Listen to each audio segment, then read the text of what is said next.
Hello दोस्तों, हमारे YouTube channel study with राजा साहब में आपका एक बार फिर से स्वागत है। आज हम वर्क एनर्जी एंड पावर का पार्ट 1 करेंगे। लास्ट वीडियो में हमने एनएलएम के क्वेश्चंस भी कंप्लीट कर लिए थे। सबसे पहले देखेंगे इसमें वर्क, कार्य।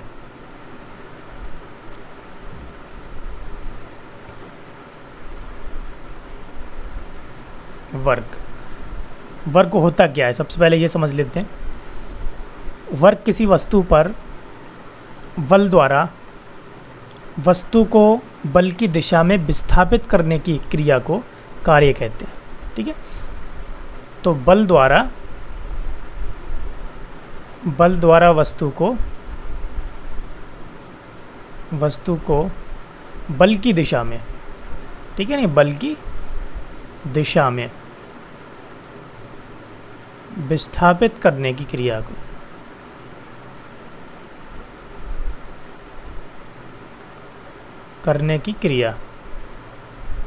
क्रिया को कहते हैं। ठीक है, अब देखेंगे इसमें अचर बल द्वारा किया गया कार्य। तो अचर बल द्वारा किया गया कार्य हम कैसे निकाल सकते हैं, इसको देखेंगे। Work done by a constant force. अगर एक कांस्टेंट फोर्स दिया हुआ है, जैसे हम यहाँ पर इमेज में देख सकते हैं, यहाँ पर एक कांस्टेंट फोर्स दिया हुआ है जो कि क्षैतिज से एंगल थीटा बना रहा है। ठीक है, तब इसका जो क्षैतिज घटक होगा, हॉरिजॉन्टल कंपोनेंट होगा, वो होगा एफ कॉस थीटा, वर्टिकल होगा एफ साइन थीटा। ठीक है, अब ये पिंड, ठीक है, ये ऑब्जेक्ट यहाँ से यहाँ तक पहुँच गई। ठीक है, ए से बी पॉइंट तक ये जो है विस्थापित हो जाती है। ठीक है, तो विस्थापित कितना है, यहाँ पर एस वेक्टर है यहाँ पर। तब यहाँ पर देखेंगे कि जो बल की दिशा में विस्थापित कर रहा है, ठीक है, कौन सा घटक कर रहा है, एफ कॉस थीटा। तब यहाँ पर क्या लेंगे, W is equal to f cos theta. ठीक है, तो बल की दिशा में, ठीक है, जो कंपोनेंट विस्थापित कर रहा है उसी कंपोनेंट के लेंगे। यहाँ पर हम क्षैतिज घटक लेंगे। ठीक है नहीं, तो F cos theta into S. अब यहाँ पर हम लिख सकते हैं इसको एफ एस कॉस थीटा। ठीक है, तो इसको हम देख करके हम पता लगा सकते हैं कि ये एक डॉट प्रोडक्ट की तरह है। एफ एस कॉस थीटा यहाँ पर होता है ए बी कॉस थीटा। तब वहाँ से हम क्या लिख सकते हैं, ए डॉट बी लिख सकते हैं। तो यहाँ पर हो जाएगा ये a dot b, sorry f dot s. ठीक है नहीं, एफ डॉट एस। तो W इज इक्वल टू क्या हो गया, एफ डॉट एस। ठीक है, ये अदिश गुणन हो गया, बल और विस्थापन का अदिश गुणन। ठीक है, तो कार्य क्या है, कार्य बल और विस्थापन का अदिश गुणन के बराबर होता है। ठीक है नहीं, अब यहाँ पर अगर हम यहाँ पर बलों की संख्या ज़्यादा दी हुई है अगर, ठीक है, मान लिया एक वस्तु पर अलग अलग बल कार्य कर रहे हैं, जहाँ पर F1 plus F2 plus F3 dash dash dash Fn। ठीक है नहीं, तब उनको क्या करेंगे, उनको ऐड करेंगे और ऐड करने के बाद में उनका अदिश गुणन करेंगे। किसके साथ में, R2 माइनस R1। ठीक है, जहाँ पर R2 माइनस R1 क्या है, यहाँ पर विस्थापन है, R2 माइनस R1। ठीक है, परिणामी विस्थापन। तो R2 क्या है, अगर किसी वस्तु को R1 से R2 तक विस्थापित कर दिया जाए, ठीक है, तब उस स्थिति में क्या होगा, विस्थापन R2 माइनस R1 होगा। ठीक है, तो इसको हम डॉट प्रोडक्ट निकालेंगे और यहाँ से हम कार्य निकाल सकते हैं।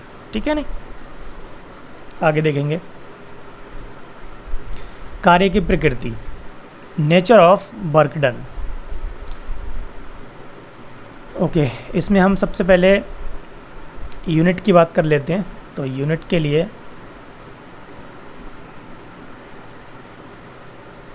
यूनिट देखेंगे इसका मात्रक।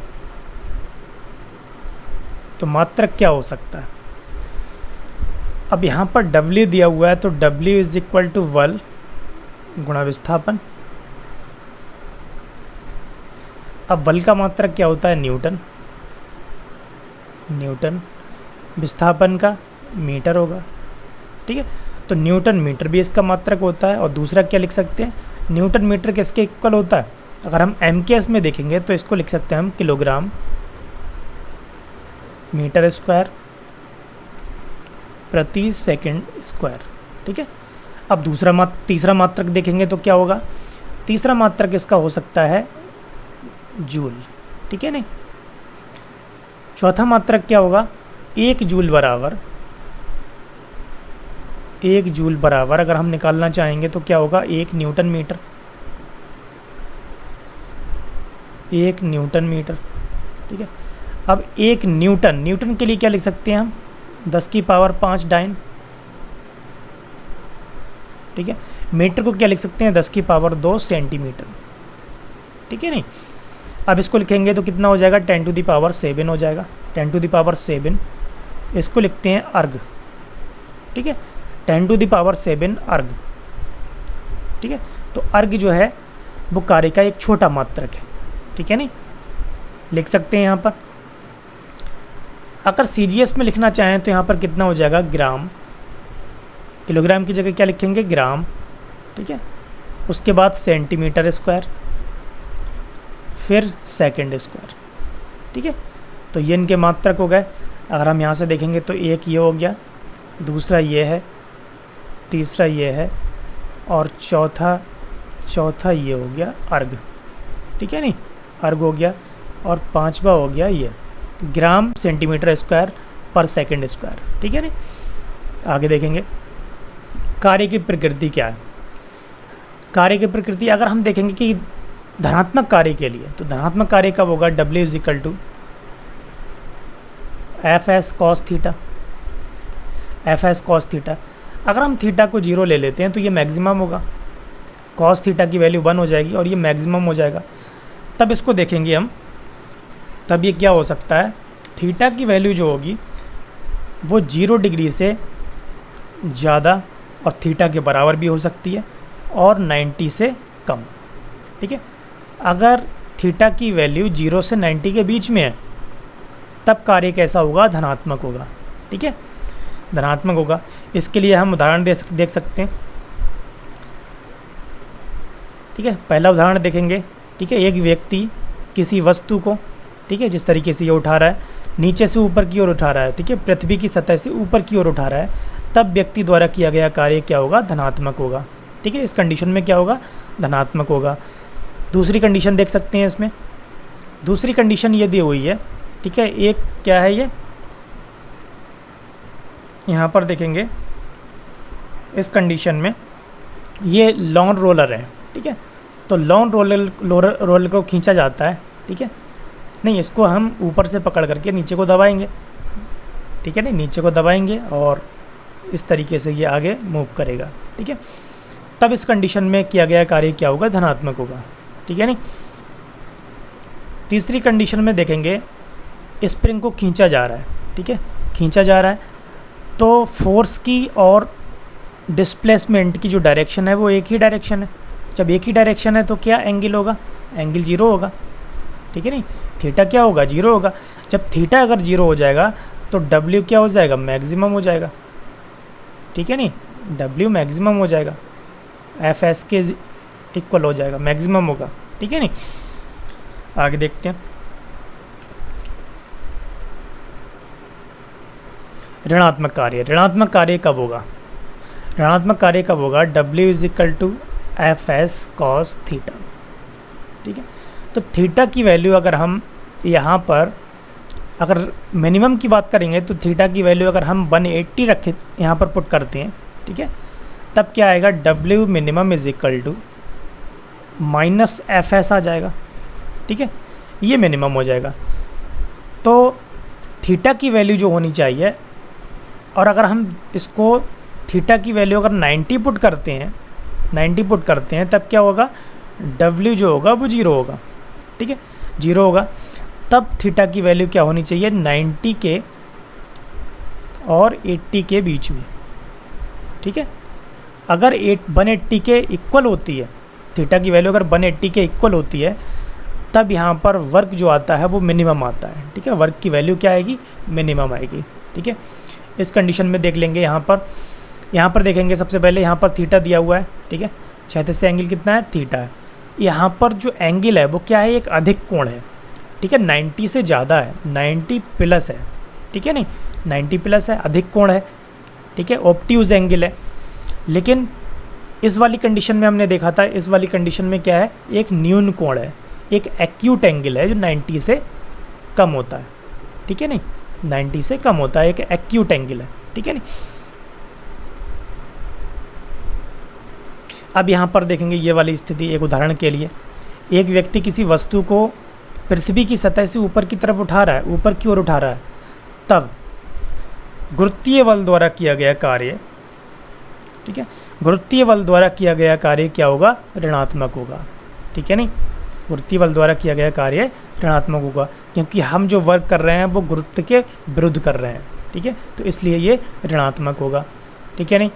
आगे देखेंगे, इस वाली कंडीशन में देखेंगे, ठीक है, एक पॉजिटिव चार्ज है, दूसरा पॉजिटिव चार्ज है। जब एक पॉजिटिव चार्ज दूसरे पॉजिटिव चार्ज की तरफ मूव कर रहा है, ठीक है, तब इस कंडीशन में क्या होगा, तब इस कंडीशन में जो वर्क होगा वो नेगेटिव होगा, ठीक है नहीं। कैसा होगा, नेगेटिव होगा, ठीक है, नेगेटिव वर्क होगा इस कंडीशन में, ठीक है। आगे देखेंगे, विभिन्न स्थितियों में शून्य कार्य, किन स्थितियों में कार्य शून्य हो सकता है, वर्क शून्य हो सकता है, तब देखेंगे। पहली स्थिति क्या है, यदि आरोपित बल विस्थापन के लंबवत हो, ठीक है। अगर जो बल है, सॉरी यहाँ पर हमने एक बॉडी ले ली और जो बल है और विस्थापन सदिश है उसके बीच का एंगल कितना है, 90 डिग्री है, ठीक है, एक दूसरे के लंबवत हैं, तब उस कंडीशन में क्या होगा, W = Fs cos 90। और जब 90 वैल्यू होगी थीटा की, तब यहाँ पर क्या हो जाएगा, 0 हो जाएगा, ठीक है नहीं। यहाँ पर इस कंडीशन में 0 होगा, आया समझ में।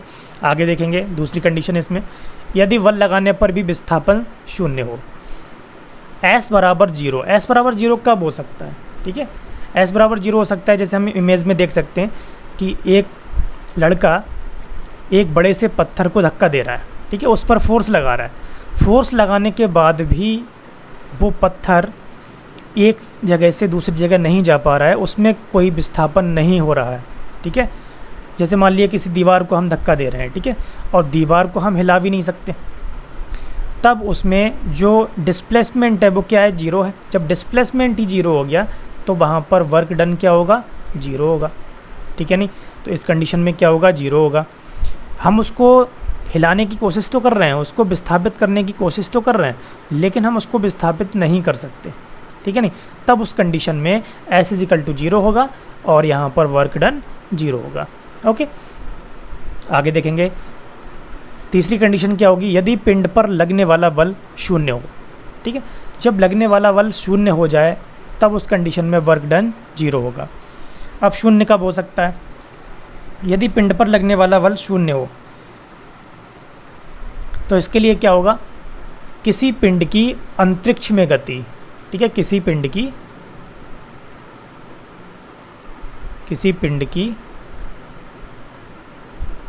अंतरिक्ष में गति, ठीक है, किसी पिंड की अगर अंतरिक्ष में गति होगी तब उस पर लगने वाला बल क्या होगा, शून्य होगा, ठीक है नहीं।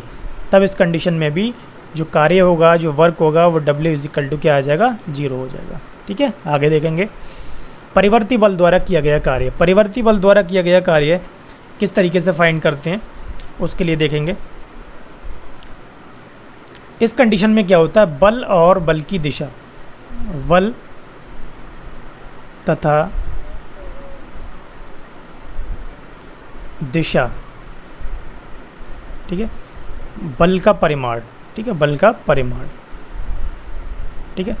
तो परिमाण और दिशा जब दोनों परिवर्तित हों, ठीक है, दोनों परिवर्तित हों, परिवर्तित मतलब चेंज हो रहे हैं, ठीक है, परिवर्तित हों, तब इस कंडीशन में क्या होता है, इस कंडीशन में जो वर्क होगा वो हम कहाँ से किस तरीके से निकालेंगे, टी डब्ल्यू is equal to f dot d s. ठीक है,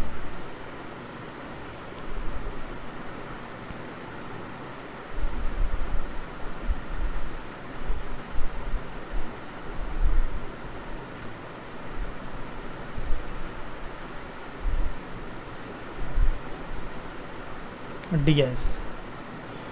तब इस कंडीशन में हम निकालेंगे W इज इक्वल टू, अगर स्थितियाँ A से V तक, ठीक है, कोई वस्तु जो है, किसी वस्तु को A से V तक विस्थापित किया जाता है किसी बल द्वारा, तब यहाँ पर किसी सूक्ष्म अवयव के लिए लेंगे, तब W बराबर क्या होगा, A से V, ठीक है, लिमिट क्या होगी, A से V F dot d s. ठीक है नहीं, तब ये होगा, और इसको हम लिख सकते हैं A से V, A to V, F के लिए लिखेंगे F cos थीटा, ठीक है, क्षैतिज घटक लेंगे और यहाँ पर लेंगे ds। ठीक है, ओके, इसको हमें याद रखना है, आगे हम न्यूमेरिकल में इसका यूज़ करेंगे।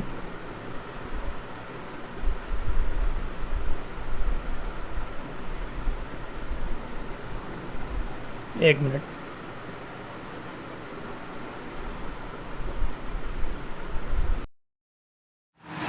ओके, अगर बल जो है, अगर हम समकोणिक पदों में देखें, समकोणिक घटकों के पदों में, तब क्या होगा, समकोणिक घटकों के पदों में, तब यहाँ पर देखेंगे F is equal to f x i cap plus f y j cap plus f Z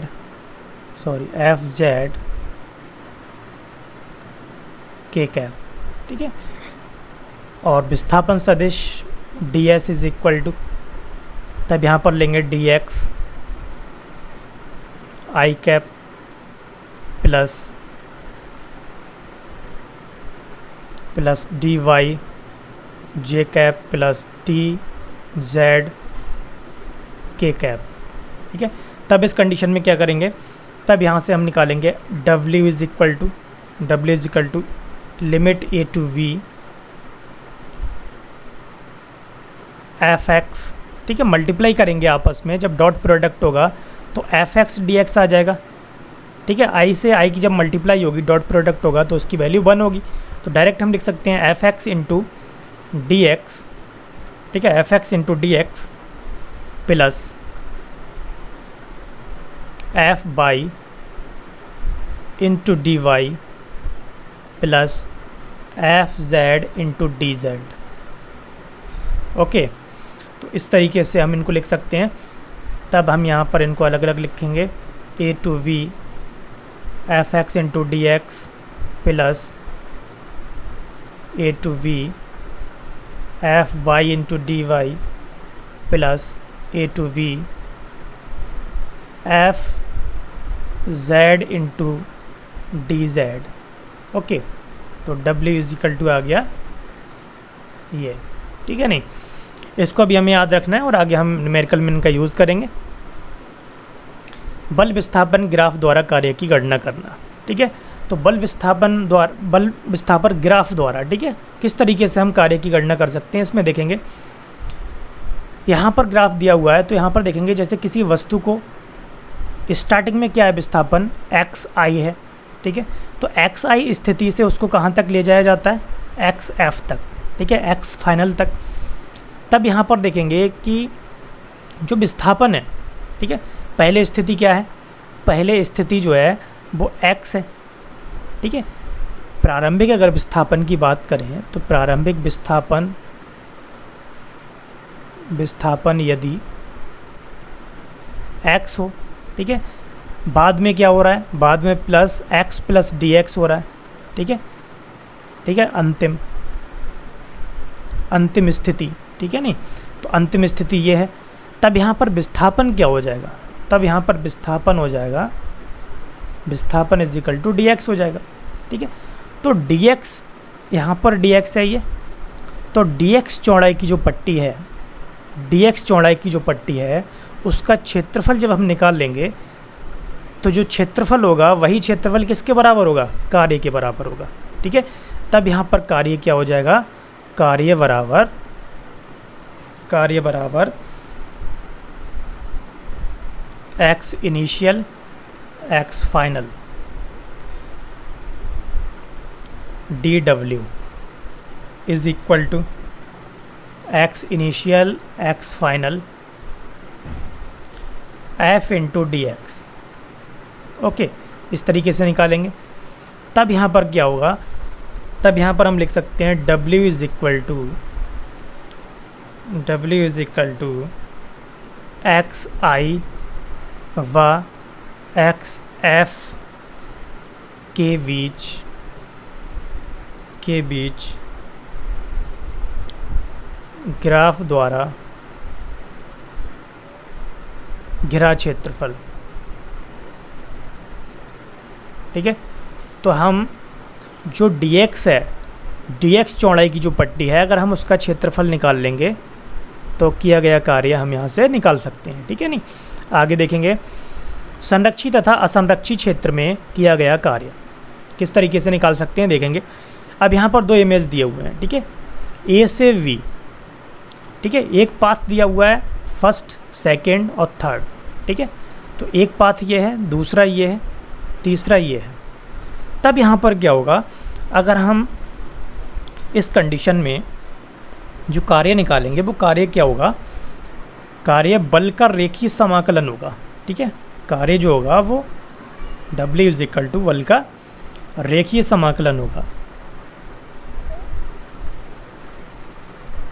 ठीक है, बल का रेखीय समाकलन होगा।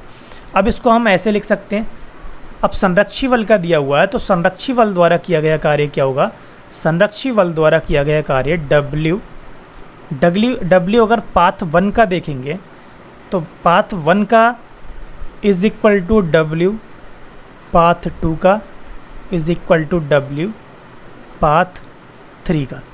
ठीक है, तो तीनों पाथ का क्या होगा, इक्वल होगा।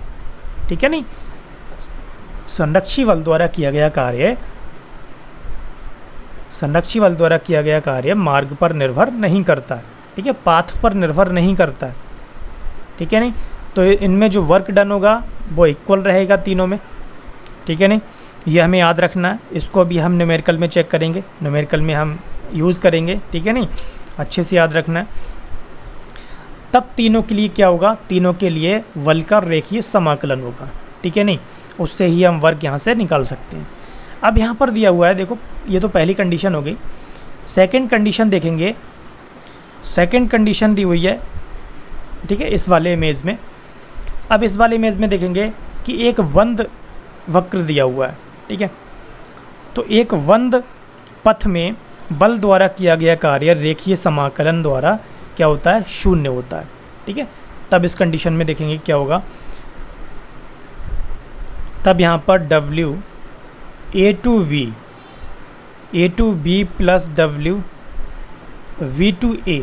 ठीक है नहीं, अगर हम A से V तक किया गया कार्य, ठीक है, A से V तक किया गया कार्य प्लस B से A तक वस्तु को ले जाने में किया गया कार्य क्या होगा, शून्य होगा।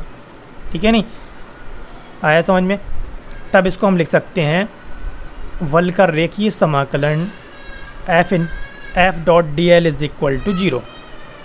ठीक है नहीं, तो इसको हमें याद रखना है कि एक बंद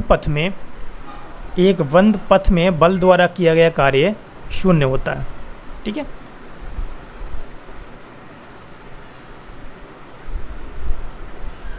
आगे देखेंगे इसमें संरक्षी बल। अब संरक्षी बल क्या है, इसमें चेक करेंगे। संरक्षी और असंरक्षी बल हमने बल वाले टॉपिक में बता दिए थे, कौन कौन से बल संरक्षी होते हैं, कौन से बल असंरक्षी होते हैं। हमने बताया था कि संरक्षी बल जो होते हैं, संरक्षी बल द्वारा किया गया कार्य, ठीक है, क्या होता है, वो मार्ग पर निर्भर नहीं करता है। ठीक है, मार्ग पर निर्भर नहीं करता है, जैसे हमने अभी बताया था पहली कंडीशन में, उसमें तीनों केस में जो कार्य था वो बराबर था। ठीक है, तो संरक्षी बल द्वारा किया गया कार्य मार्ग पर निर्भर नहीं करता है। अब ये कौन से बल होते हैं, इसके लिए हम उदाहरण देख सकते हैं।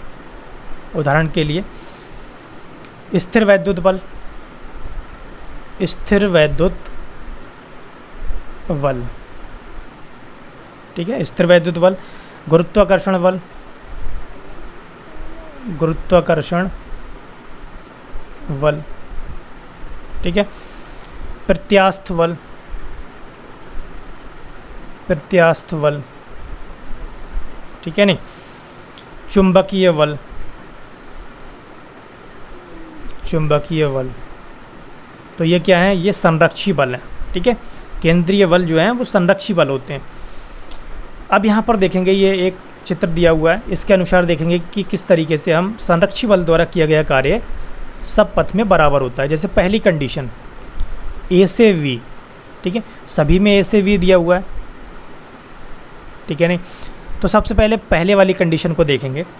इसमें पहली कंडीशन क्या है, W अगर फर्स्ट की बात करें तब यहाँ पर W कैसे निकालेंगे, F.S, ठीक है। F.S क्या हो जाएगा यहाँ पर, F.S यहाँ पर क्या होगा, यहाँ पर हाइट दी हुई है, ठीक है। तो जो हाइट है, परपेंडिकुलर डिस्टेंस है, यहाँ पर हम क्या लेंगे, mgh, ठीक है। तो यहाँ पर ये W1 हो गया। अगर हम, ठीक है, इस वाली कंडीशन में लेते हैं A से V, यहाँ पर बिल्कुल परपेंडिकुलर दिया हुआ है, कोई व्यक्ति बिल्कुल परपेंडिकुलर जा रहा है ऊपर A से B की तरफ। अब यहाँ पर एक स्लोप दे दिया हुआ है, थीटा एंगल पर झुका हुआ है, ठीक है। मान लिया कोई स्टेयर है, उससे जा रहा है, ठीक है, B तक। तब इस कंडीशन में क्या होगा, और उस स्टेयर की लंबाई कितनी है, L है, ठीक है, या लैडर की लंबाई L है। तब इसमें देखेंगे W सेकेंड यहाँ पर किस क्या होगा, इसके लिए Fs जो होगा, Fs इज इक्वल टू, यहाँ पर हम लेंगे mg साइन थीटा, ठीक है, mg साइन थीटा। अब साइन थीटा क्यों ले रहे हैं, साइन थीटा यहाँ पर क्यों ले रहे हैं, वो इसलिए ले रहे हैं कि उसका जो लंब घटक होगा, ठीक है, लंबवत घटक होगा, ऊर्ध्व घटक जो होगा, mb sine theta into L is equal to mg sine theta, mg sine theta multiply L की जगह हम क्या पुट कर सकते हैं, L की जगह अगर हम इसको देखेंगे तो एक राइट एंगल ट्रायंगल बन रहा है, और राइट एंगल ट्रायंगल में हम चेक कर सकते हैं कि L की वैल्यू क्या होगी, h अपॉन साइन थीटा होगी, ठीक है। साइन थीटा कैंसिल कर सकते हैं, तब यहाँ पर क्या आ जाएगा, mgh, ठीक है। तो जो पाथ 1 के हिसाब से आया था वही पाथ 2 में भी आया है, तो mgh बराबर आएगा, सब में हम चेक कर सकते हैं। W थर्ड की अगर हम बात करेंगे तो कितना हो जाएगा, W थर्ड, तब W थर्ड में क्या दिया हुआ है, H1, H2, H3, H4, अलग अलग डिस्टेंस दी हुई हैं, अलग अलग हाइट दी हुई हैं। तब इस कंडीशन में क्या करेंगे, W third is equal to mg, सबसे पहले H1 प्लस, ठीक है, सबसे पहले क्या है, H1 प्लस, अब यहाँ से ये H1 यहाँ तक हो गया, ठीक है, अब यहाँ से ये यहाँ चल रहा है, ठीक है। तो इसका विस्थापन यहाँ से यहाँ के लिए क्या है, ठीक है। तब यहाँ से यहाँ तक के लिए क्या होगा, यहाँ तक कार्य 0 होगा, क्योंकि वहाँ पर क्या है, वहाँ पर जो बल का ऊर्ध्व घटक है, तो बल के ऊर्ध्व घटक वहाँ पर विस्थापन की क्या होगा, परपेंडिकुलर होगा। तो उस स्थिति में परपेंडिकुलर होने की वजह से वहाँ पर वर्क 0 हो जाएगा, ठीक है, इस पॉइंट से लेके इस पॉइंट तक। अब आगे देखेंगे 0 प्लस mgh2 आएगा, फिर 0 आएगा, फिर mgh3 आएगा, प्लस फिर 0 आएगा, प्लस mgh4 आएगा, प्लस 0 आएगा। तब जब इनको हम ऐड करेंगे तब क्या आएगा, mg इसमें कॉमन होगा, तब यहाँ पर h1 plus h2 plus h3 plus h4, ठीक है। और ये h1 plus h2 plus h3 plus h4 किसके इक्वल होगा, h के इक्वल होगा, तब यहाँ पर क्या आ जाएगा, mgh, ठीक है नहीं, बिल्कुल कंप्लीट आएगा mgh, ठीक है। अब तक हमने देखा तीनों केस में बराबर आ रहा है। अब देखेंगे केस नंबर 4 में।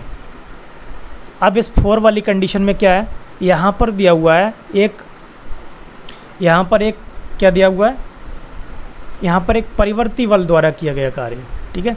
तो यहाँ पर परिवर्तित है, यहाँ पर परिमाण भी चेंज होगा, यहाँ पर दिशा भी चेंज होगी बल की, ठीक है। तब इस कंडीशन में क्या करेंगे, तब यहाँ पर लेंगे हम F डॉट ds, तब भी इस कंडीशन में क्या आएगा, mgh आएगा, ठीक है। तब हमने देखा यहाँ पर चारों कंडीशन में जो कार्य का मान है वो सब में बराबर है। तब हम यहाँ से कह सकते हैं कि संरक्षी बल द्वारा किया गया कार्य क्या होता है, सभी पाथ के अनुसार बराबर रहता है, ठीक है। संरक्षी बल द्वारा किया गया कार्य किसी पाथ पर निर्भर नहीं करता, ठीक है। अब देखेंगे असंरक्षी बल, ठीक है। असंरक्षी बल कौन से होते हैं ये देख सकते हैं पहले हम। तो असंरक्षी बल कौन से होते हैं, अब यहाँ पर कार्य क्या होगा, यहाँ पर ठीक उसके विपरीत होगा संरक्षी बल के। वहाँ पर क्या होता था, वहाँ पर बराबर आता था, यहाँ पर बराबर नहीं आएगा, ठीक है। असंरक्षी बल द्वारा किया गया कार्य सभी पाथ पर अलग अलग आएगा, ठीक है नहीं। अब यहाँ पर कौन कौन से बल होते हैं, तो उदाहरण के लिए देख सकते हैं असंरक्षी बल, घर्षण बल, ठीक है। दूसरा देखेंगे श्यान बल,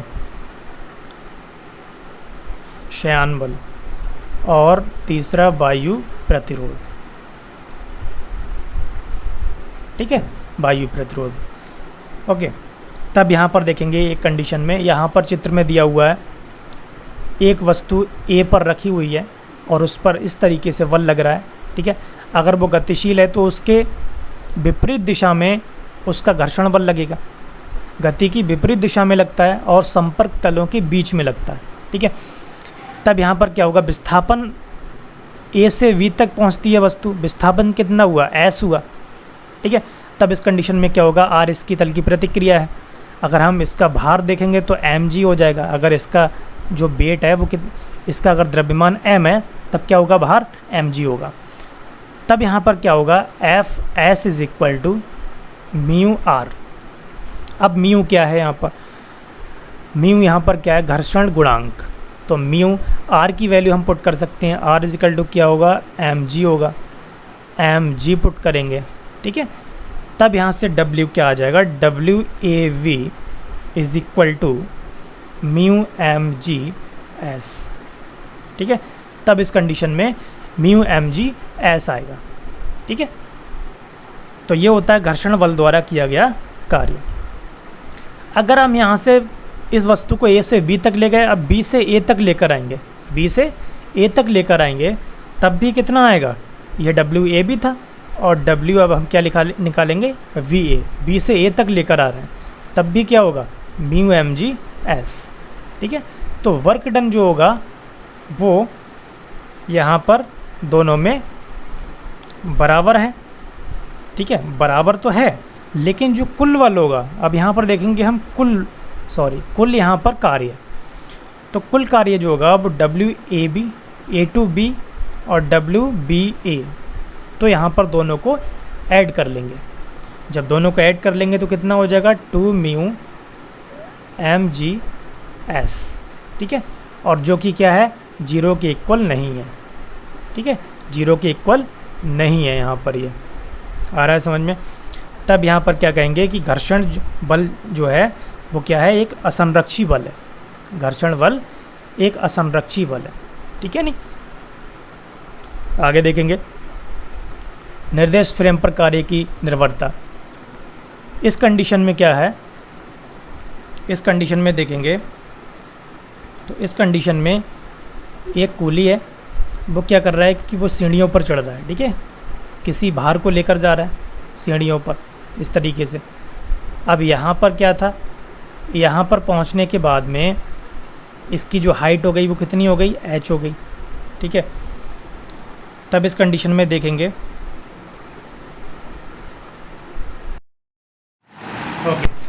तब इस कंडीशन में क्या होगा, अगर हम देखें कि कूली जो है यहाँ से वो अपने वज़न को, ठीक है, भार को यहाँ तक लेकर जाता है, तब इसी व्यक्ति के सापेक्ष, ठीक है नहीं, व्यक्ति के, ठीक है, इसी व्यक्ति के कूली के सापेक्ष क्या होगा, कूली के सापेक्ष बल द्वारा किया गया कार्य क्या होगा, शून्य होगा, ठीक है। तब इस कंडीशन में क्या होगा, W इज इक्वल टू हो गया 0, ठीक है, स्वयं के सापेक्ष। अब स्वयं के सापेक्ष हो गया 0, लेकिन दूसरी कंडीशन में एक व्यक्ति जो प्लेटफॉर्म पर खड़ा है, ठीक है, दूसरा व्यक्ति जो प्लेटफॉर्म पर खड़ा है, ठीक है, आसपास की जगह पर, उसके हिसाब से क्या होगा, उसके हिसाब से किया गया कार्य शून्य नहीं होगा, ठीक है नहीं, किया गया कार्य शून्य नहीं होगा। कितना होगा, mgh होगा, ठीक है नहीं, क्योंकि उसके सापेक्ष कितने विस्थापन कर लिया उसने, वो h ऊंचाई तक चढ़ गया, ठीक है, भार को लेकर के, ठीक है नहीं। तब उस कंडीशन में जो वर्क होगा वो कितना होगा, mgh होगा, लेकिन स्वयं के सापेक्ष कितना हो जाएगा, 0 हो जाएगा, ठीक है। तब यहाँ पर हम कह सकते हैं कि निर्देश फ्रेम, ठीक है, निर्देश फ्रेम का परिवर्तन करने पर, ठीक है, निर्देश फ्रेम जो कि क्या है, एक जड़त्वीय है, जड़त्वीय निर्देश फ्रेम, ठीक है। तो जड़त्वीय निर्देश फ्रेम का परिवर्तन करने पर बल अपरिवर्तित रहता है, ठीक है, क्या रहता है, बल नियत रहता है, ठीक है, जबकि विस्थापन में परिवर्तन होता है, विस्थापन में परिवर्तन होता है, ठीक है नहीं, परिवर्तन होता है। अर्थात विभिन्न निर्देश फ्रेमों के अनुसार क्या होगा, किया गया कार्य अलग अलग होगा, ठीक है, अलग अलग निर्देश फ्रेमों के हिसाब से कार्य भी अलग अलग होगा। आगे देखेंगे ऊर्जा, ऊर्जा क्या होती है, हमने कार्य पढ़ लिया, तो यहाँ पर क्या होगा, कार्य करने की क्षमता, कार्य करने की क्षमता, ठीक है, कार्य करने की क्षमता को क्या कहते हैं, ऊर्जा कहते हैं, ठीक है नहीं। और ऊर्जा का मात्रक भी क्या होता है, मात्रक भी इसका जूल होता है, ठीक है, तो इसका मात्रक क्या होगा, जूल होगा।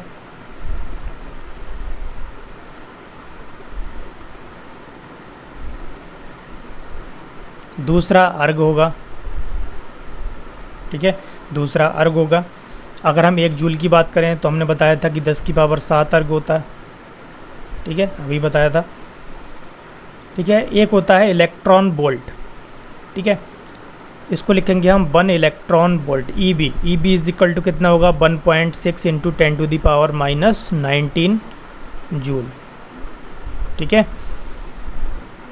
1 किलोवाट, किलोवाट घंटा, 1 किलोवाट घंटा कितना होगा, 3.6 इंटू 10⁻6 जूल, ठीक है, आ रहा है समझ में। इसको हम यहाँ पर एक और लेंगे, 1 कैलोरी, 1 कैलोरी 4.18 जूल, ठीक है। कैलोरी के लिए हम पढ़ेंगे हीट वाले चैप्टर में, ठीक है। कैलोरी क्या है, ये ऊष्मा की यूनिट होती है कैलोरी, ठीक है नहीं। आगे देखेंगे, अच्छा विमीय सूत्र की बात करें तो क्या होगा, विमीय सूत्र, विमीय सूत्र या विमा, ठीक है, क्या होगी ऊर्जा की, ऊर्जा की विमा क्या होगी यहाँ पर, mL2T-2, ठीक है, जो कार्य की होगी वही इसकी होगी, कार्य की भी सेम होगी, ठीक है, ध्यान नहीं रहा था उस टाइम पे बताने के लिए, तो mL2T-2 होगी, ठीक है नहीं। आगे देखेंगे द्रव्यमान ऊर्जा समतुल्यता, द्रव्यमान ऊर्जा समतुल्यता क्या है, आइंस्टीन के सापेक्षता के सिद्धांत के अनुसार देखेंगे क्या है, अगर m द्रव्यमान को, ठीक है, m द्रव्यमान को ऊर्जा के समतुल्य अगर देखा जाए, ठीक है, तब देखेंगे E इज इक्वल टू क्या होता है, mc², ठीक है, जहाँ पर क्या है, c इज इक्वल टू प्रकाश की चाल है, प्रकाश की चाल कितनी होती है, 3 × 10⁸ मीटर पर सेकेंड, ठीक है नहीं। अगर हम यहाँ पर m is equal to, m की वैल्यू यहाँ पर 1 AMU ले लें, ठीक है, एटॉमिक मॉस यूनिट, AMU कितना होगा, 1.67 × 10⁻⁻27 किलोग्राम, ठीक है, जो कि कितना होता है, जो कि एक प्रोटॉन का या फिर न्यूट्रॉन का द्रव्यमान होता है। अगर हम इतना द्रव्यमान ले लें तब एनर्जी में इसकी वैल्यू क्या होगी, अगर हम वैल्यू पुट करेंगे तो E is equal to, m की वैल्यू पुट करेंगे 1.67 × 10⁻⁻27, सी की वैल्यू पुट करेंगे 3 इंटू 10⁸ स्क्वायर कर देंगे। जब इनको हम मल्टीप्लाई करेंगे कैलकुलेशन करने के बाद जो मिलेगा हमें वो यहाँ पर मिलेगा 1.5 मल्टीप्लाई 10⁻⁻10 जूल। ठीक है, इतना हमें मिल जाएगा मल्टीप्लाई करने के बाद। इसको हम लिख सकते हैं 931 MeV। ठीक है, 931 MeV। इसको हम कैलकुलेट करके भी दिखा सकते थे, ठीक है, लेकिन सिलेबस काफ़ी है और टाइम कम है, इसलिए हम इसको ऐसे ही बता दिया हमने। कैलकुलेट करेंगे जो हर टाइम लगेगा। अगर हम m की वैल्यू 1 kg ले लें, m की वैल्यू अगर 1 kg ले लें, तब इस कंडीशन में क्या होगा, तब यहाँ पर e की वैल्यू जो आएगी वो आ जाएगी 9 इंटू 10⁻16 जूल। ठीक है, 9 इंटू 10⁻16 जूल। ओके, आगे देखेंगे। आगे क्या है, युग्म शून्यकरण अथवा युग्म विनाशीकरण। ये क्या है, युग्म शून्यकरण और युग्म विनाशीकरण। जब एक इलेक्ट्रॉन व एक पॉजिट्रॉन, ठीक है, एक इलेक्ट्रॉन व एक पॉजिट्रॉन एक दूसरे से संयुक्त होते हैं, ठीक है, जब एक दूसरे से संयुक्त होते हैं तब क्या बनता है, तब भी एक दूसरे को नष्ट कर देते हैं। ठीक है, एक दूसरे को क्या कर देते हैं, वो ख़त्म कर देते हैं, नष्ट कर देते हैं। ठीक है, इलेक्ट्रॉन व पॉजिट्रॉन का द्रव्यमान ऊर्जा में परिवर्तित हो जाता है। अब इनका जो द्रव्यमान होता है वो क्या हो जाता है, ऊर्जा में परिवर्तित हो जाता है। यही ऊर्जा गामा किरणों के रूप में मुक्त होती है। तो गामा किरणों के रूप में ये मुक्त होती है ये ऊर्जा। ठीक है नहीं। अब एक फोटोन की ऊर्जा कितनी होगी, गामा फोटोन की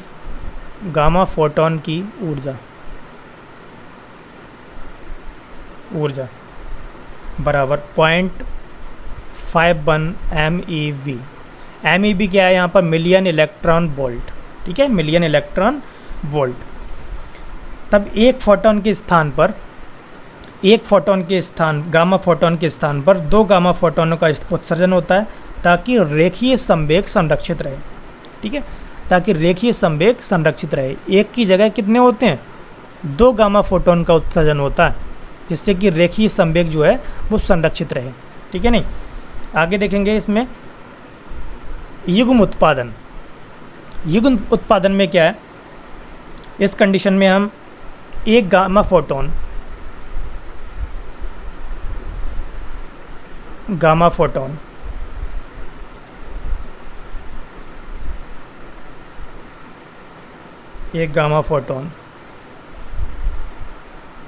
किस में चेंज हो रहा है, एक गामा फोटोन जो है एक पॉजिट्रॉन और एक इलेक्ट्रॉन में चेंज हो रहा है। ठीक है, आ रहा है समझ में, एक इलेक्ट्रॉन एक पॉजिट्रॉन में ये चेंज हो रहा है। ठीक है, आ रहा है समझ में। और इसकी ऊर्जा कितनी होती है, गामा फोटोन ऊर्जा यहाँ पर ये होगी 1.02 MeV। ठीक है, मिलियन इलेक्ट्रॉन वोल्ट। ठीक है, आगे देखेंगे नाभिकीय वम क्या है। नाभिकीय वम, जब नाभिक द्रव्यमान क्षति अर्थात नाभिक में उपस्थित कणों व नाभिक के द्रव्यमान में अंतर के कारण विभक्त होता है तो ऊर्जा गामा विकिरणों व ऊष्मा के रूप में मुक्त होती है। ठीक है नहीं, ऊर्जा जो है वो गामा विकिरणों और ऊष्मा के रूप में मुक्त होती है। ठीक है नहीं। अब इसमें देखेंगे ऊर्जा के विभिन्न रूप। ऊर्जा के विभिन्न रूप क्या है, जैसे हमने पहला ले लिया, यहाँ पर कई प्रकार की ऊर्जा होती हैं। यांत्रिक ऊर्जा, यांत्रिक क्या होती है, यांत्रिक देखो गतिज प्लस स्थितिज दोनों को संयुक्त करते हैं। ठीक है, तो गतिज और स्थितिज दोनों को मिलाकर एक क्या कहते हैं, यांत्रिक ऊर्जा कहते हैं। दूसरा हम ले सकते हैं रासायनिक ऊर्जा। ठीक है, तीसरा विद्युत ऊर्जा। तो इस तरीके से बहुत सारी ऊर्जाएं होती हैं, विद्युत ऊर्जा, चुंबकीय ऊर्जा, ठीक है, नाभिकीय ऊर्जा, ध्वनि ऊर्जा, प्रकाश ऊर्जा, ऊष्मीय ऊर्जा। ठीक है, ये बहुत सारी ऊर्जाएं हैं, इनको हम आगे पढ़ लेंगे। इसमें देखेंगे ऊर्जाओं का रूपांतरण। ठीक है, रूपांतरण ऊर्जा का किस में होता है, ठीक है। जैसे पहला, यांत्रिक ऊर्जा को विद्युत ऊर्जा में बदलता है, क्या बदलता है, डायनामो। तो डायनामो किस में बदलता है, यांत्रिक ऊर्जा को विद्युत ऊर्जा में। यहाँ पर प्रकाश को वैद्युत में बदलता है, क्या है, प्रकाश वैद्युत सेल, ठीक है। प्रकाश वैद्युत सेल प्रकाश ऊर्जा को वैद्युत ऊर्जा में चेंज कर देता है। यहाँ पर रासायनिक को वैद्युत में चेंज कर रहा है, कौन सा है, ये प्राथमिक सेल है, ठीक है। प्राथमिक सेल जो होती हैं क्या करती हैं, रासायनिक को वैद्युत में चेंज कर देती हैं। अब रासायनिक जो कर रहा है वो उसको ऊष्मीय में चेंज कर रहा है, ठीक है, ऊष्मीय में। यहाँ पर कोयला को जलाना, कोयला को जब जलाते हैं तो उसमें क्या होता है, ऊष्मीय ऊर्जा रासायनिक ऊर्जा ऊष्मीय ऊर्जा में चेंज हो जाती है। अब यहाँ पर देखेंगे माइक्रोफोन, माइक्रोफोन किस में करता है, ध्वनि ऊर्जा को, ठीक है। जब हम उसमें बोलते हैं, उसको ध्वनि देते हैं, तो ध्वनि ऊर्जा किस में चेंज हो जाती है, विद्युत ऊर्जा में, ठीक है। अब यहाँ पर क्या है, ताप वैद्युत युग्म, ताप वैद्युत युग्म क्या है, ऊष्मीय ऊर्जा को हम विद्युत में चेंज कर देते हैं, ठीक है। ऊष्मीय ऊर्जा को विद्युत ऊर्जा में चेंज कर देते हैं। यहाँ से आगे देखेंगे, ठीक है। यहाँ पर देखो इंजन, अब इंजन यहाँ पे क्या कर रहा है, इंजन जो है यहाँ पर, इसमें हम कोयला जला रहे हैं। जब कोयला जला रहे हैं या फिर कोई भी फ्यूल जला रहे हैं तो उससे क्या होता है, उससे ऊष्मीय ऊर्जा को हम किस में चेंज कर देते हैं, यांत्रिक ऊर्जा में, ठीक है। नहीं, यहाँ पर देखो मोटर है, तो मोटर में क्या करते हैं हम, मोटर में हम वैद्युत को चेंज करते हैं, तो वैद्युत को यांत्रिक में चेंज करते हैं, वैद्युत को यांत्रिक में। यहाँ पर हीटर दिया हुआ है, तो हीटर के लिए हम वैद्युत को ऊष्मीय ऊर्जा में चेंज कर देते हैं हीटर द्वारा। इसी तरीके से स्पीकर का दिया हुआ है, वोल्टामीटर, बल्ब, ठीक है। तो इस तरीके से हम देख सकते हैं इनको। आगे देखेंगे कुछ इंपॉर्टेंट क्वेश्चन जो भी हमने अभी पढ़ा था, उसमें क्या क्या क्वेश्चन किए थे, किस तरीके से हम सॉल्व कर सकते हैं, इनको देखेंगे। सबसे पहला क्वेश्चन दिया हुआ है, सबसे पहला क्वेश्चन है, m द्रव्यमान का एक पिंड r त्रिज्या के वृत्त में अचर वेग v से गति कर रहा है। इस पिंड पर केंद्र की ओर लगने वाला बल mv²/r है। वृत्त की आधी परिधि, हमने अब यहाँ पर पढ़ा ना mv²/r, तभी हम समझ गए कि इसमें क्या ऑप्शन होना चाहिए, ठीक है। तो यहाँ पर क्या है, ये mv²/r एक अभिकेंद्रीय बल है। और हमने पढ़ा था कि वृत्तीय गति पर, जब कोई कण वृत्तीय पथ पर गति करता है तब उस पर केंद्र की ओर एक बल लगता है, जिसे कहते हैं अभिकेंद्रीय बल। और अभिकेंद्रीय बल जो होता है उसकी दिशा और विस्थापन सदिश दोनों के बीच में जो एंगल होता है वो 90 डिग्री का एंगल होता है, वेग सदिश, ठीक है। तब यहाँ पर क्या होगा, किया गया कार्य W = 0 होगा, ठीक है। हमने पढ़ लिया था इसको, ठीक है, वृत्तीय गति में। यहाँ पर देखेंगे 5 न्यूटन बल के प्रभाव में एक वस्तु सरल रेखा में 10 मीटर दूरी तक तय करती है। यदि किया गया कार्य 25 जूल हो तब बल द्वारा वस्तु की दिशा से बनाया गया कोण होगा। अब यहाँ पर देखेंगे तो W बराबर कितना, W बराबर F(s cos थीटा), ठीक है। अब यहाँ पर कितना दिया हुआ है, 25 जूल, ठीक है, 25 जूल कार्य दिया हुआ है। 5 न्यूटन के बल से 10 मीटर विस्थापन cos थीटा, 25 है यहाँ पर, तो 5 से डिवाइड कर देंगे, 25 हो गया, 5 दूनी 10 हो गया। तो थीटा बराबर क्या हो जाएगा, cos इनवर्स 1/2। थीटा की वैल्यू क्या आ गई, cos 60, ठीक है। थीटा की वैल्यू 60 आ गई यहाँ पर, तो ऑप्शन यहाँ पर आपका C बिल्कुल करेक्ट होगा। आगे देखेंगे, आप एक भारी पुस्तक को कमरे के फर्श से उठाकर एक अलमारी में रख देते हैं जिसकी ऊंचाई 2 मीटर है। इस क्रिया में आपको 5 सेकंड का समय लगता है, ठीक है। आपके द्वारा किया गया कार्य निर्भर करेगा, ठीक है। अब हम उसको उठा करके किस में रख रहे हैं, एक अलमारी में रख रहे हैं, ठीक है। तो जो कार्य होगा वो किस पर डिपेंड करेगा, mgh, ठीक है। तो वो हाइट पर ही तो डिपेंड करेगा, ठीक है, नहीं, हाइट पर डिपेंड करेगा। तो उसका यहाँ पर ऑप्शन हम कह सकते हैं, यहाँ पर पुस्तक के भार, ठीक है, mg, तथा अलमारी की ऊंचाई पर। तो ऑप्शन यहाँ पर क्या होगा, ऑप्शन यहाँ पर B बिल्कुल करेक्ट होगा, ठीक है।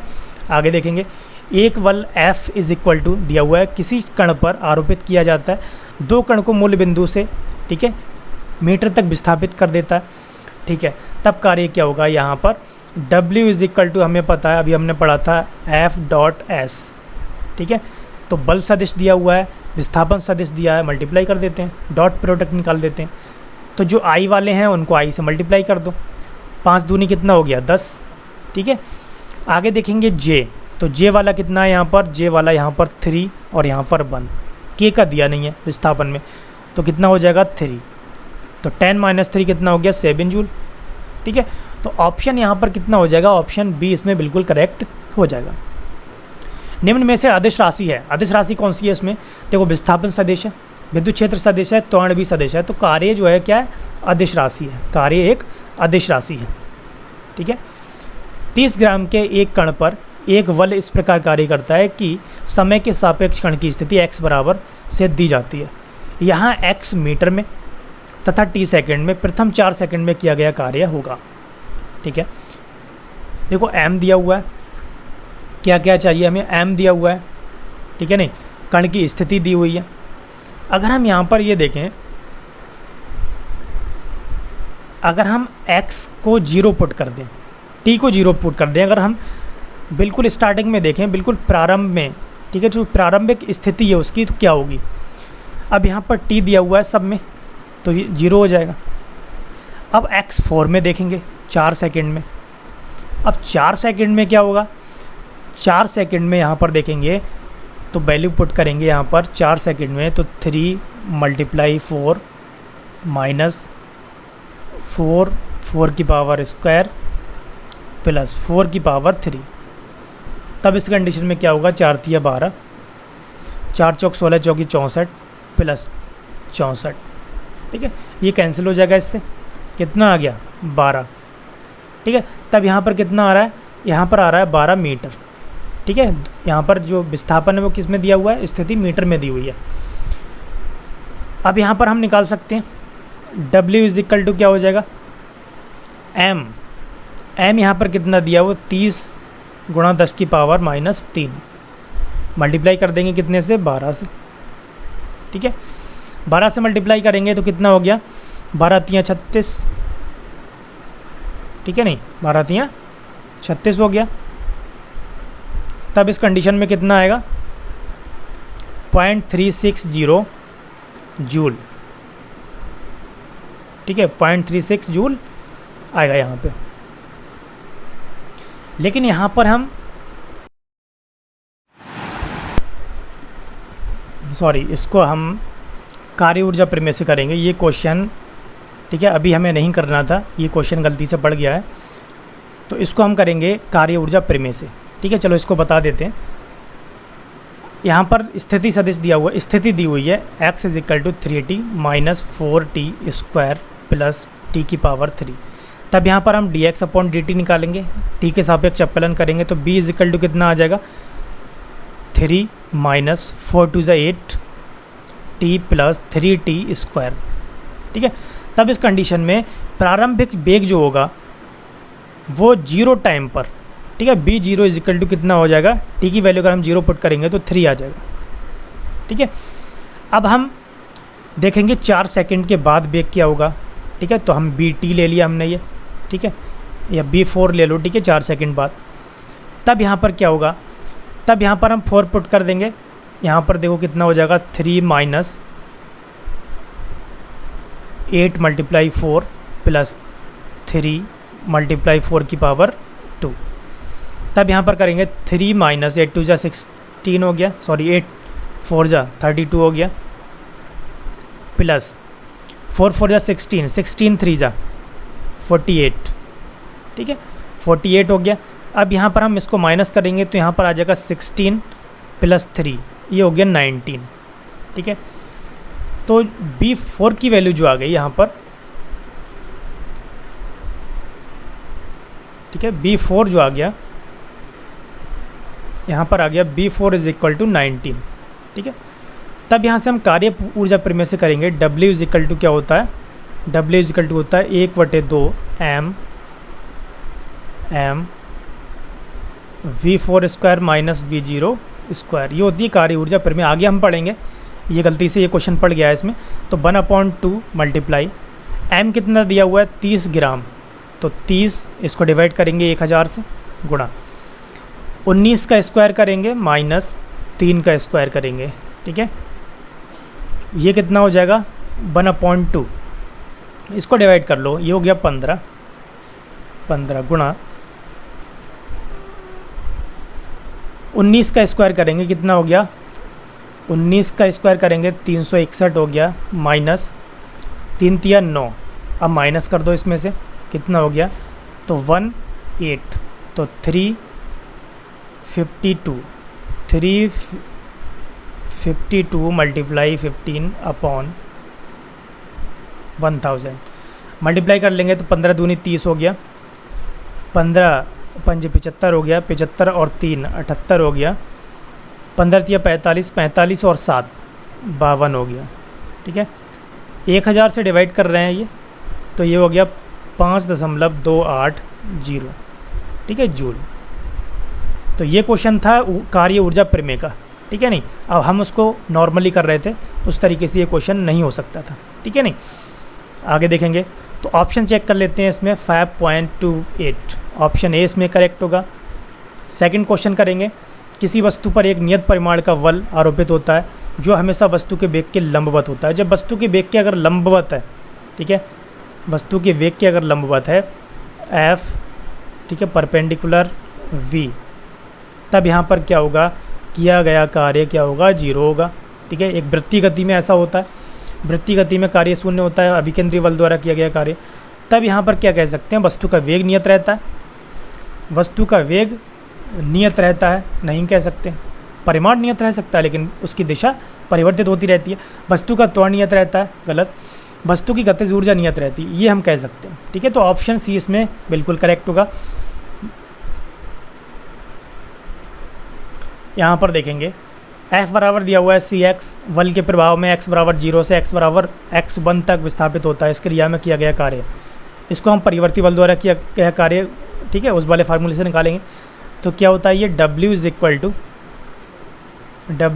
टू यहाँ पर क्या दिया हुआ है, 0 से x1, तो 0 से x1, ठीक है नहीं, और यहाँ पर F dx कितना दिया है, F CX, और ये हो गया dx। तो 0 से x1 ये हो जाएगा C x²/2, 0 से x1, तब यहाँ पर क्या आ जाएगा, यहाँ पर आ जाएगा C x1²/2। ठीक है, तो ऑप्शन इसमें बी बिल्कुल करेक्ट होगा।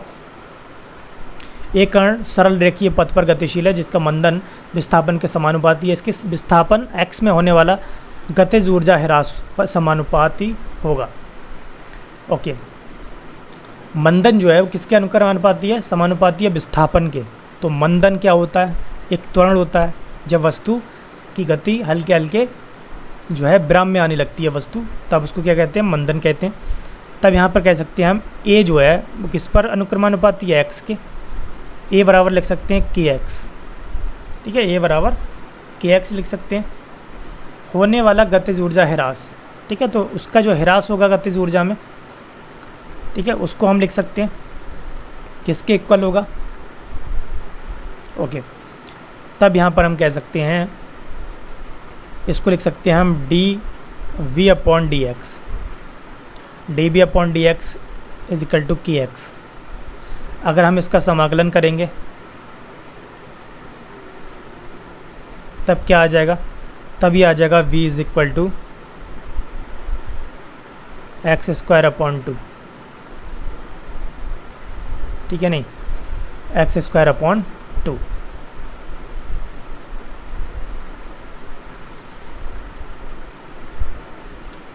W इज इक्वल टू होगा F/S। F की जगह हम वैल्यू पुट कर सकते हैं। S यहाँ पर क्या है, x है, F dx। ठीक है नहीं, F की वैल्यू हम यहाँ पुट करेंगे तो F की वैल्यू क्या होगी, ma लिख सकते हैं F की जगह, तो dx। a की वैल्यू पुट कर देते हैं वहाँ से, तो m a की वैल्यू क्या है, kx इंटू dx। ठीक है, तब यहाँ पर क्या होगा, तब यहाँ पर अगर हम समाकलन करेंगे तब यहाँ पर m k x²/2। ठीक है, अब यहाँ पर x की पावर 2 आ गई, तो x की पावर 2 पर निर्भर करेगा, तो ऑप्शन ए इसमें करेक्ट होगा। ठीक है, ये x² के समानुपाती होगा। ठीक है, एक स्थिति पर निर्भर बल F बराबर दिया हुआ है, ठीक है, किलोग्राम, छोटे पिंड पर कार्य करके इसे x बराबर 0 से x बराबर 5 मीटर तक विस्थापित कर देता है। ठीक है, तब इस कंडीशन में क्या होगा वो देखते हैं। तब यहाँ पर W इज इक्वल टू क्या होगा, F की वैल्यू पुट करेंगे इंटू dx, 0 से 5, ठीक है। इसका हम समाकलन करेंगे, इसको पुट करने के बाद में क्या आ जाएगा 7x, ठीक है 7x, ये आ जाएगा 2x² upon 2, 2 multiply x² upon 2 समाकलन करने के बाद, प्लस 3 मल्टीप्लाई x की पावर 3 अपॉन 3, ठीक है ये आ जाएगा। उसके बाद हम लिमिट रखेंगे, तो 5 पुट कर देंगे पहले, 5 क्या करेंगे पुट, 7 मल्टीप्लाई 5 माइनस 2 से 2 कैंसिल कर सकते हैं, 5 की पावर 2 प्लस 3 से 3 कैंसिल कर सकते हैं, 5 की पावर 3, 0 पुट करेंगे तो 0 आएगा, 7 5 जा 35 माइनस 25 प्लस 125, 125। अब यहाँ पर कितना है 25 है, माइनस करो यहाँ पर कितना बचा 10 और यहाँ 125, तो कितना हो गया ये 135, ठीक है। टोटल निकालेंगे तो 135, ऑप्शन डी इसमें करेक्ट होगा। यहाँ पर देखेंगे कि ये ग्राफ दिया हुआ है, ठीक है। तो इस तरीके से स्थिति दी हुई है, x बराबर 1 सेंटीमीटर, x बराबर 5 सेंटीमीटर तक विस्थापित किया गया कार्य होगा। तो x बराबर 1 से हम चेक करेंगे, तो 1 से कहाँ तक 5 तक, तो हम क्षेत्रफल निकालेंगे, ठीक है नहीं। तो क्षेत्रफल निकालेंगे पहला, दूसरा, तीसरा और चौथा, इनका हम क्षेत्रफल निकालेंगे तो क्या होगा, W is equal to A1 plus A2 plus A3 plus A4, क्या होगा चेक करते हैं। तो A1 कितना होगा, मल्टीप्लाई करेंगे 1 की 10 से, ठीक है ये कितनी है हाइट 10 है, तो 1 इंटू 10 प्लस 1 इंटू 20, A3 देखो नीचे की तरफ है, नेगेटिव डायरेक्शन में जा रहा है, तो यहाँ पर माइनस लेंगे, ठीक है, माइनस का 1 इंटू 20, अब फिर पॉजिटिव हो गया तो 1 इंटू 10, चेक करेंगे 1 इंटू 20, 1 इंटू 20 कैंसिल हो जाएगा। अब यहाँ पर आ गया 1 इंटू 10 10 प्लस 1 इंटू 10 10, कितना आ गया 20, ठीक है। अब सेंटीमीटर में दिया हुआ है, जब सेंटीमीटर में दिया हुआ है, ये डाइन में दिया हुआ है, तो किस में आएगा, अर्ग में आएगा, ठीक है। तो ऑप्शन इसमें ए करेक्ट होगा, ठीक है नहीं। अगला क्वेश्चन देखेंगे, किसी कण की गति के लिए बल विस्थापन ग्राफ द्वारा, ठीक है इस तरीके से x बराबर 0 से x बराबर 35 मीटर तक विस्थापित करने में कार्य होगा। 0 से 35 तक, 0 से 35 तक, यहाँ तक, तो हमें सिर्फ यहाँ तक हमें निकालना है, क्षेत्रफल यहाँ तक निकालना है। तो हम इसको थोड़ा डिवाइड कर लेते हैं, हमें इतना क्षेत्रफल निकालने पहले, हमें 3 स्थितियाँ मिल गई, 1 2 और 3, ठीक है।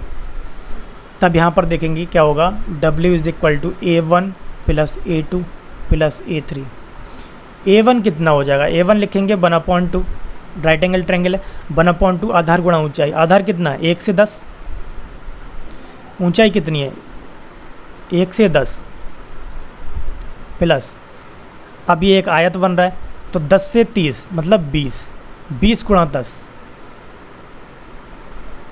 20 गुणा 10 प्लस, यहाँ पर देखो क्या है, अब इस स्थिति के लिए हमें अलग अलग करना पड़ेगा इसको और इसको, ठीक है नहीं। इसका हम अलग निकाल लें, इसका अलग निकाल लें, क्या हो जाएगा इस कंडीशन में, यहाँ पर 5 गुणा 5 होगा प्लस 1/2 गुणा 5 गुणा 5, ठीक है ये होगा। तब क्या आ जाएगा, यहाँ पर देखेंगे 2 से डिवाइड करेंगे, 2 पंजे 10, ये हो गया 5 दाई 50 प्लस 20 की 10 की मल्टीप्लाई करेंगे, 20 दाई 200 हो गया प्लस, यहाँ पर देखो 5 25 प्लस 1/2 दिया है 25 हो गया, 25 को डिवाइड करेंगे 2 से 12.5, ठीक है। ऐड कर लेंगे, जब इनको ऐड करेंगे तो कितना आ जाएगा 287.5 जूल, ठीक है 287.5, ऑप्शन सी इसमें बिल्कुल करेक्ट है। ओके दोस्तों, अगर आपको हमारी आज की वीडियो अच्छी लगी हो तो लाइक करें, शेयर करें, कमेंट करें और हमारे चैनल को सब्सक्राइब करें। Thank you very much.